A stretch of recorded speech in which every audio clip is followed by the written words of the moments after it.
Hello friends, இன்றைக்கி நம்ம சேனலில் ரொம்பவே சிம்பிளான லன்ச் மெனு தான் பார்க்க போகிறோம். அதுக்காக நான் வெந்தயக்கீரை வந்து நல்லா வாஷ் பண்ணி எடுத்து வச்சுருக்கேன்.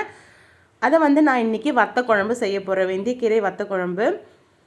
அப்புறம் பார்த்திங்கன்னா வாழைக்காய் பொடிமா செய்ய போகிறேன். வாங்க எப்படி செய்யலாம் பார்க்கலாம்.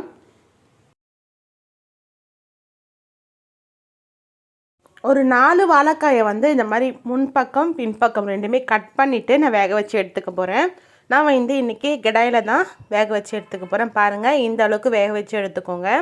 நான் வந்து வத்தக்குழம்பு செய்யறதுக்காக ஒரு பெரிய வெங்காயம், ஒரு 3 தக்காளி, பூண்டு ஒரு 15 பூண்டு கிட்டே எடுத்து வச்சுருக்கேன்.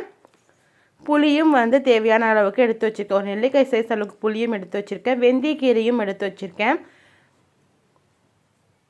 இப்போ வாங்க எப்படி செய்யலாம் பார்க்கலாம். இப்போ ஒரு பேனில் நம்ம ஆயில் ஆட் பண்ணிக்கலாம். கடுகும் வெந்தயமும் ஆட் பண்ணிக்கலாங்க.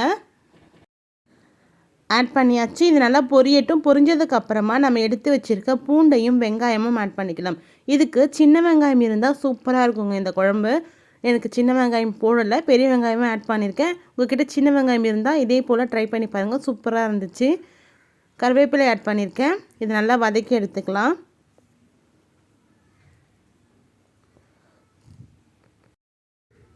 வெங்காயம் ஓரளவுக்கு வதங்கினதுக்கப்புறமா நம்ம எடுத்து வச்சுருக்க தக்காளியை ஆட் பண்ணிக்கலாம்.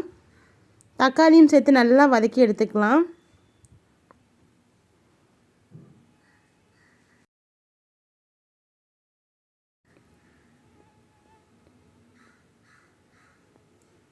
பாருங்கள், இந்த அளவுக்கு தக்காளி பூண்டு எல்லாமே நல்லா மேஷ் ஆகிடுச்சு. பாருங்கள், இந்த அளவுக்கு நல்லா மேஷ் ஆனதுக்கப்புறமா தான் நம்ம எடுத்து வச்சுருக்க வெந்தயக்கீரையை ஆட் பண்ணிக்கலாம். வெந்தயக்கீரை பார்த்திங்கன்னா நிறைய மணலாக இருக்கும். அதனால் நம்ம சுத்தம் பண்ணிவிட்டு நல்லா வாஷ் பண்ணி எடுத்துக்கோங்க.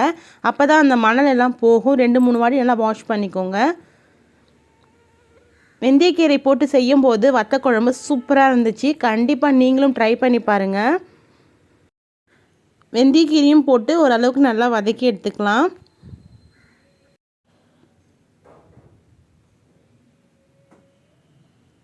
வெந்தயக்கீரை நல்லா சுண்டிடுச்சு பாருங்கள், நல்லா வதங்கிடுச்சு.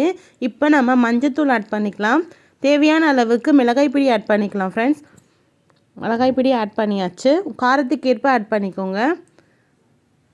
இப்போ இதை நல்லா மிக்ஸ் பண்ணி விட்டுக்கலாம். வதக்கும் போதே இந்த மிளகாய் பொடி வாசனை எல்லாம் போகணும். அந்தளவுக்கு மிக்ஸ் பண்ணிங்கன்னா எப்போவுமே எந்த குழம்பு வைக்கிறதா இருந்தாலுமே சூப்பராக இருக்கும். இது நல்லா மிக்ஸ் பண்ணியாச்சு. இப்போது உப்பு கொஞ்சம் ஆட் பண்ணிக்கலாம். இப்போ நம்ம புளி கரைச்சி வச்சுருக்கோம் இல்லையா, அதையும் ஆட் பண்ணிக்கலாம். ஆட் பண்ணிவிட்டு நல்லா மிக்ஸ் பண்ணி விட்டுக்கலாம். தேவையான அளவுக்கு கொஞ்சம் வாட்டர் ஆட் பண்ணியிருக்கேன். மூடி வச்சிடுறேன். இது நல்லா கொதி வரட்டும். அதுக்குள்ளே நம்ம வந்து வாழைக்காய் வந்து தோலெல்லாம் உரித்து ரெடி எடுத்து வச்சுருக்கோம். இதை வந்து நல்லா பொடிமாஸ் மாதிரி நல்லா இந்த உருளைக்கிழங்கெல்லாம் புட்டு செய்வோம் இல்லையா, அதே மாதிரி நல்லா பொடிச்சு எடுத்துக்கலாம். அதுக்காக நான் என்ன பண்ணியிருக்கேன்னா, ஒரு பேன் எடுத்திருக்கேன். கடுகு ஆட் பண்ணியிருக்கேன், கடலைப்பருப்பு ஆட் பண்ணியிருக்கேன், வரமிளகா ஆட் பண்ணியிருக்கேன், கருவேப்பிலை ஆட் பண்ணியிருக்கேன். இது எல்லாமே நல்லா பொரியட்டும். கொஞ்சமாக மஞ்சத்தூள் ஆட் பண்ணியிருக்கேன். இதையும் சேர்த்து வதக்கிக்கலாம். இப்போ நம்ம பொடிமா செய்கிறதுக்காக வாழைக்காயை வந்து இந்த அளவுக்கு பொடிச்சு எடுத்து வச்சுருக்கேன். நீங்கள் இன்னும் பொடிசாக வேணும்னு நினச்சிங்கன்னா நல்லா சீவி கூட எடுத்துக்கலாம். எனக்கு இந்த அளவுக்கே போதும். ஸோ இந்த அளவுக்கே நான் வதக்கி எடுத்துக்கிறேன். இது நல்லா பெரட்டி எடுத்துக்கோங்க. நம்ம வாழைக்காய் வேக வைக்கும் போது உப்பு போட்டிருக்கோம். இருந்தாலும் நம்ம வந்து இந்த மாதிரி பொடிமா செய்யும்போது கொஞ்சம் லைட்டாக உப்பு போட்டுக்கலாம். வாழைக்காய் வேக வைக்கும்போது உப்பு போட்டோன்னா அது நல்லா ஃபுல்லாக உப்பு வந்து நல்லா கரெக்டாக இருக்கும். அதனால உப்பு போட்டு வேக வச்சுருந்தேன் நான். இதை நல்லா மிக்ஸ் பண்ணி விட்டுக்கலாம். அவ்வளோதான். இது ரொம்ப சிம்பிளாக ரொம்ப ஈஸியாக செஞ்சிடலாம்.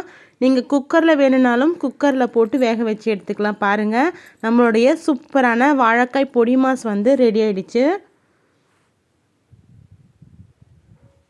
ரொம்பவே சூப்பரான டேஸ்ட்டில் வெந்தயக்கீரை வத்த குழம்பு சூப்பராக ரெடி ஆகிடுச்சு. பாருங்கள், சூப்பராக இருக்குல்ல பார்க்கவே. இதே போல் நீங்களும் உங்கள் வீட்டில் ட்ரை பண்ணி பாருங்கள். இன்றைக்கி எங்கள் வீட்டில் லன்ச் வந்து வெந்தயக்கீரை வத்த குழம்பு வாழைக்காய் பொடிமாஸ். எவ்வளோ சூப்பராக இருக்குது பாருங்கள். இந்த லஞ்ச் காம்போ உங்களுக்கு பிடிச்சிருந்தா மறக்காமல் லைக் பண்ணுங்கள், ஷேர் பண்ணுங்கள், கமெண்ட் பண்ணுங்கள். மறக்காமல் கண்ணன் சமையல் சேனலை சப்ஸ்கிரைப் பண்ணுங்கள். நோயின்றி வாழ்வோம், நலமாக வாழ்வோம், மீண்டும் சந்திப்போம்.